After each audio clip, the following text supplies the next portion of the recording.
নমস্কার বন্ধুরা, আমি সুমনা। আজ আমি তোমাদের সাথে আমার জীবনের এমন একটি গোপন অধ্যায় শেয়ার করতে যাচ্ছি, যা আমি আজ পর্যন্ত কাউকে বলিনি। গল্পটি শোনার পর হয়তো তোমরা আমাকে ঘৃণা করবে, অথবা কেউ কেউ আমার পরিস্থিতির কথা ভেবে আমাকে বুঝবে। তবে অনুরোধ থাকবে, পুরো গল্পটি শোনার আগে আমাকে বিচার করবেন না।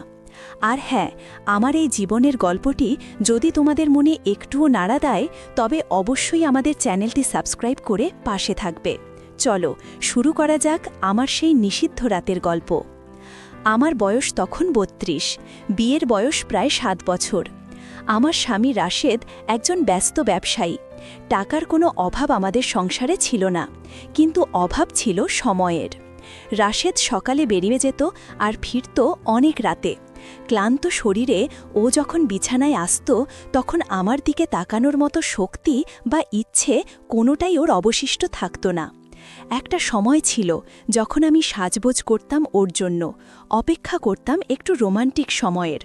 কিন্তু ধীরে ধীরে সেই অপেক্ষাগুলো অভ্যাসে আর একাকিত্বে রূপ নিল। আমাদের ফ্ল্যাটের ঠিক উল্টো পাশের ফ্ল্যাটে নতুন ভাড়াটে এলো, নাম আকাশ। বছর ২৪-এর এক টকবগে যুবক, সদ্য মাস্টার্স শেষ করে একটা প্রাইভেট ফার্মে জয়েন করেছে। দেখতে বেশ সুদর্শন, চোখে মুখে একটা চঞ্চলতা আর কথার মধ্যে একটা অদ্ভুত মায়া। প্রথম যেদিন ও আমাদের দরজায় কলিং বেল বাজাল, আমি দরজা খুলেছিলাম। ও হেসে বলল, ভাবি একটু চিনি হবে? নতুন এসেছে তো, এখনও বাজার করা হয়নি। আমি হেসে চিনি দিয়েছিলাম। সেই ১ কাপ চিনি দিয়েই আমাদের সম্পর্কের মিষ্টতা শুরু। আকাশের সাথে আমার দেখা হতো প্রায়ই, কখনো সিঁড়িতে, কখনো লিফটে, আবার কখনো ও এটা সেটা চাইতে আসত। ছেলেটা খুব সুন্দর করে কথা বলতে পারত। রাশেদ যেমন কাজের চাপে সবসময় খিটখিট করত, আকাশ ছিল তার ঠিক উল্টো। ও সব সময় আমার প্রশংসা করত। একদিন বিকেলে আমি বারান্দায় দাঁড়িয়েছিলাম। আকাশদের বারান্দা আর আমাদের বারান্দা খুব কাছাকাছি। আকাশ এসে দাঁড়ালো, হাতে ১ মগ কফি। ও বলল, ভাবি আজ শাড়িটাতে আপনাকে একদম নতুন বউয়ের মতো লাগছে, ভাইয়া তো খুব লাকি। কথাটা শুনে আমার বুকের ভেতর কেমন যেন একটা মোড়চড় দিয়ে উঠল। কতদিন পর কেউ আমার প্রশংসা করল। আমি লজ্জামাখা হাসি দিয়ে বললাম, ধুর, এখন কি আর সেই বয়স আছে? আকাশ গভীর চোখে আমার দিকে তাকিয়ে বলল, বয়স তো শুধু একটা সংখ্যা ভাবি, আপনার রূপের কাছে তো কলেজের মেয়েরাও হার মানবে। এভাবেই শুরু হলো আমাদের ছোট ছোট কথোপকথন। রাশেদ বাসায় না থাকলে আকাশ প্রায়ই আসত। কখনো আমার হাতের রান্না খেতে চাইত, কখনো বা ওর অফিসের গল্প করত। আমি বুঝতে পারছিলাম আমি নিজের অজান্তেই ছেলেটার প্রতি দুর্বল হয়ে পড়ছি। একটা অদ্ভুত আকর্ষণ আমাকে ওর দিকে টানছিল। এটাকে কি প্রেম বলে, নাকি নিছক একাকিত্ব ঘোচানোর চেষ্টা, আমি জানতাম না। সেদিন ছিল বৃহস্পতিবার। সকাল থেকেই আকাশ কালো করে মেঘ জমেছে। দুপুরের পর শুরু হলো মুষলধারে বৃষ্টি। রাশেদ ফোন করে জানালো, আজ ফিরতে ওর অনেক দেরি হবে, শহরের বাইরে মিটিং আছে। বাসায় আমি একা, কাজের মেয়েটিও বৃষ্টির জন্য আসেনি। বিকেল গড়িয়ে সন্ধ্যা নামছে, এমন সময় কলিং বেল বেজে উঠল। দরজা খুলে দেখি আকাশ দাঁড়িয়ে, পুরো শরীর ভেজা, চুল বেয়ে পানি পড়ছে। আমি অবাক হয়ে বললাম, আকাশ তুমি এই অবস্থায়, ভেতরে এসো। ও কাঁপতে কাঁপতে বলল, ভাবি চাবিটা অফিসে ফেলে এসেছি, ল্যান্ডলর্ডও ফোন ধরছে না, খুব ঠান্ডা লাগছে, কিছুক্ষণ আপনাদের এখানে থাকা যাবে? আমি ওকে ভেতরে নিয়ে এলাম, তোয়ালে দিলাম মাথা মোছার জন্য। বললাম, তুমি বসো, আমি তোমার জন্য কফি করে আনছি। কিচেনে কফি বানাতে গিয়ে আমার হাত কাঁপছিল। বাইরে ঝুম দৃষ্টি, বাসায় কেউ নেই, আর ড্রয়িং রুমে ভেজা শরীরে বসে আছে এক যুবক, যার প্রতি আমি গোপনে দুর্বল। কফি নিয়ে যখন ড্রয়িং রুমে এলাম, দেখি ও শার্টটা খুলে সোফায় রেখেছে। খালি গায়ে বসে আছে ও। ওর সুঠাম শরীরের দিকে চোখ পড়তেই আমি যেন পাথর হয়ে গেলাম। এক অদ্ভুত শিহরণ খেলে গেল আমার মেরুদণ্ড দিয়ে। ও আমার দিকে তাকিয়ে ম্লান হাসল, সরি ভাবি, শার্টটা খুব ভিজে গেছে তাই। আমি নিজেকে সামলে নিয়ে কফির মগটা এগিয়ে দিলাম। ও কফি নিতে গিয়ে ইচ্ছাকৃতভাবেই কিনা জানি না, আমার আঙুল স্পর্শ করল। ওর হাতের সেই উষ্ণ ছোঁয়া যেন বিদ্যুতের মতো আমার শরীরে ছড়িয়ে পড়ল। আমি হাত সরিয়ে নিতে চাইলাম, কিন্তু ও আমার হাতটা আলতো করে ধরে ফেলল। আকাশ আমার চোখের দিকে তাকিয়ে খুব নরম গলায় বলল, ভাবি, আপনি কি জানেন আপনি কতটা সুন্দর? ভাইয়া আপনাকে সময় দেয় না, এটা ভাবলে আমার খুব কষ্ট হয়। আপনার মতো একজন নারীর তো রানীর মতো থাকার কথা। ওর গলায় এক অদ্ভুত সম্মোহন ছিল। আমি চাইলেও ওর হাত ছাড়াতে পারছিলাম না। আমার বুকের ভেতর তখন ঝড় চলছে।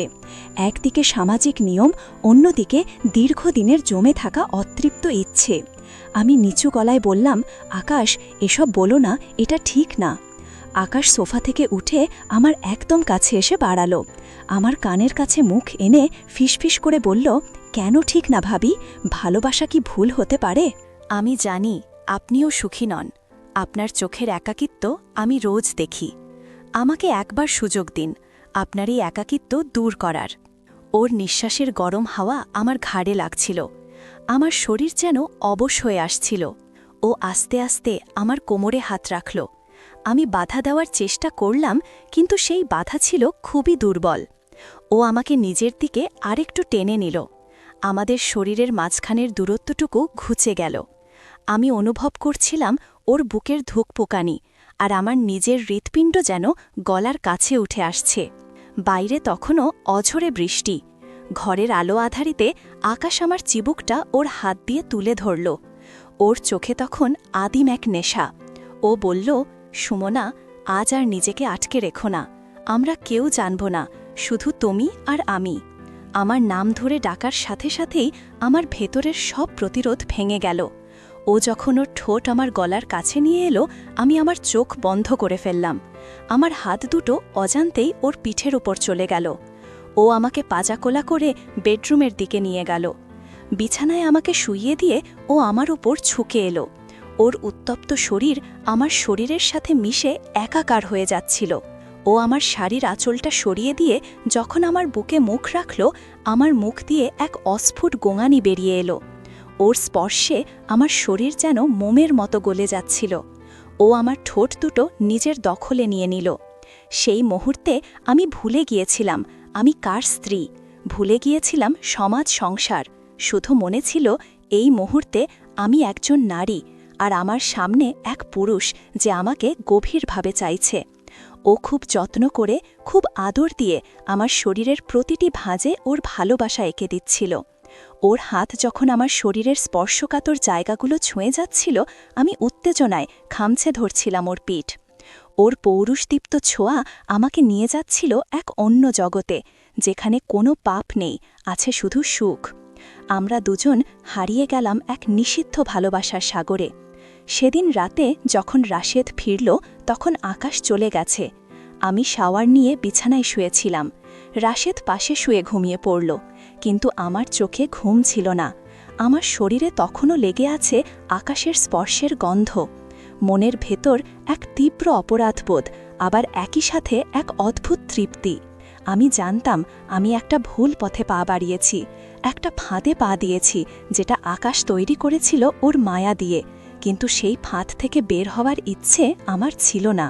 সেই থেকে শুরু হলো আমাদের গোপন খেলা। রাশেদ অফিসের কাজে বের হলেই আকাশ চলে আসত। আমাদের এই সম্পর্ক হয়তো সমাজ মেনে নেবে না, হয়তো এটার কোনো ভবিষ্যৎ নেই, কিন্তু আমার এই একঘেয়ে রঙহীন জীবনে আকাশ নিয়ে এসেছিল এক মুঠো নিষিদ্ধ রঙের ছোঁয়া। বন্ধুরা, এই ছিল আমার গল্প। জানি না তোমরা আমাকে কিভাবে দেখছো, কিন্তু বিশ্বাস করো, একাকিত্ব একজন মানুষকে দিয়ে অনেক কিছুই করিয়ে নেয়, যা সে স্বাভাবিক অবস্থায় কল্পনাও করতে পারে না।